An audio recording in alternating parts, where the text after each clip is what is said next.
Memang, balapan di GP Monaco selalu identik dengan race yang membosankan, minim overtaking, atau bisa dibilang pawai pameran mobil F1. Tapi tentu tidak semua balapan di Monaco membosankan dong. Sirkuit jalanan Monte Carlo pernah menghasilkan sebuah race yang sangat gila, sangat kacau, dan sangat dramatis. Tepatnya pada musim 1996, di mana balapan ini menjadi salah satu event yang diingat karena betapa chaosnya race saat itu. Bagaimana tidak? GP Monaco 96 menjadi balapan dengan rekor pembalap paling sedikit yang bisa finish, yaitu hanya 3 mobil saja yang bisa menyelesaikan balapan sampai akhir. Masih ingat dengan balapan ini atau kalian belum lahir? Mari kita nostalgia sejenak dan simak videonya sampai habis. Pole position saat itu diraih oleh Michael Schumacher, yang sebelum race dimulai saja sudah menimbulkan kontroversi karena dinilai menghalangi Gerhard Berger saat kualifikasi dan menyebabkannya melintir ketika hot lap seusai keluar terowongan. Posisi kedua start ditempati oleh pembalap Williams, Damon Hill, dan lalu diikuti oleh dua pembalap Benetton, Jean Alesi dan Berger di belakangnya. Kemudian di sesi warm up atau pemanasan, Olivier Panis keluar sebagai yang tercepat saat itu.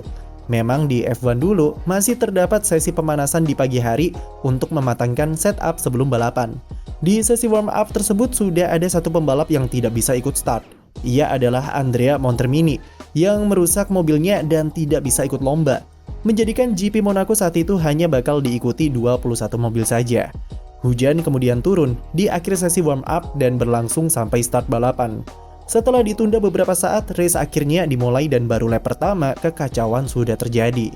Di tikungan pertama, ayah dari Max Verstappen yaitu Jos Verstappen jadi korban pertama karena menabrak tembok selepas start, akibat ia yang nekat memakai ban kering di sirkuit basah. Tak lama kemudian, duo Minardi saling senggolan di dekat exit tikungan 1 dan membuat keduanya DNF. Yang paling heboh tentunya Michael Schumacher yang tak disangka-sangka malah menabrak tembok di tikungan ke-7 ketika mengejar Damon Hill yang menyalipnya seusai start.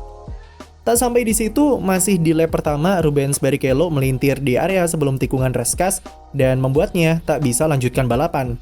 Jadi jika di total, di lap pertama saja kita sudah kehilangan 5 mobil dan race hanya menyisakan 16 pembalap seusai lap pembuka.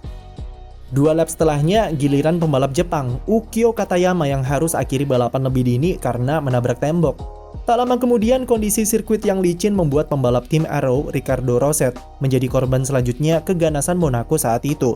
Dan bukan cuma insiden saja, tapi masalah-masalah reliabilitas mesin juga menghantui pembalap saat itu. Seperti Pedro Diniz yang mengalami problem di gearboxnya, dan menjadi pembalap selanjutnya yang gagal finish. Dalam waktu 5 lap saja sudah ada 8 pembalap yang DNF dan cuma tersisa 13 pembalap di track. Di lap ke-9 giliran pembalap tim Benetton Gerhard Berger yang ada di posisi ketiga alami nasib apes setelah mobilnya alami masalah gearbox. Setelah itu balapan sempat kalem sejenak dan semuanya nampak berjalan normal sampai akhirnya drama dimulai lagi pada lap ke-30 dengan Martin Brundle yang melintir dan gagal lanjutkan race.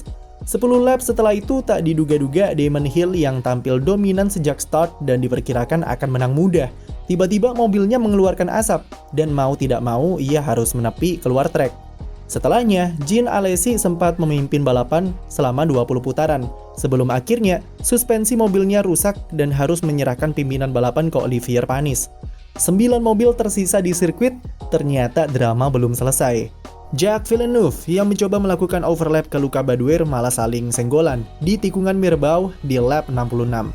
Keduanya sama-sama harus akhiri balapan lebih awal dan membuat balapan cuma menyisakan 7 pejuang saja. Drama masih berlanjut karena sekarang terjadi duel untuk memperebutkan posisi ke-6 yang merupakan posisi minimal untuk mendapatkan poin antara Mika Salo dan Mika Häkkinen.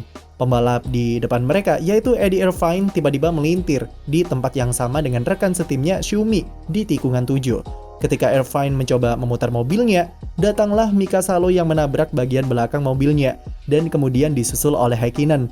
Ketiganya terlibat tabrakan karambol dan menjadi akhir dari semua drama kegilaan di Monaco saat itu. Balapan kemudian hanya menyisakan 4 dari 22 pembalap yang harusnya ikut race.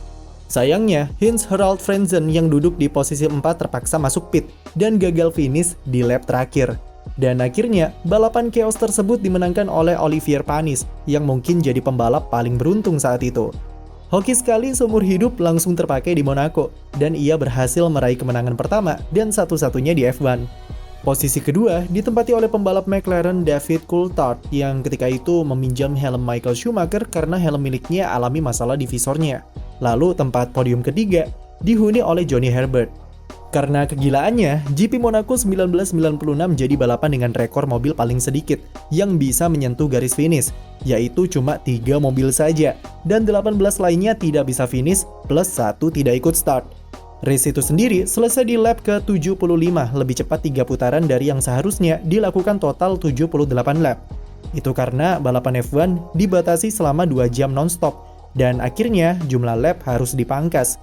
Kalau hujan benar-benar turun saat race seperti yang diperkirakan, akankah balapan GP Monaco hari Minggu besok bakal berlangsung sedramatis tahun 1996? Tulis di komentar, dan jangan lupa beri like serta subscribe untuk konten F1 lainnya.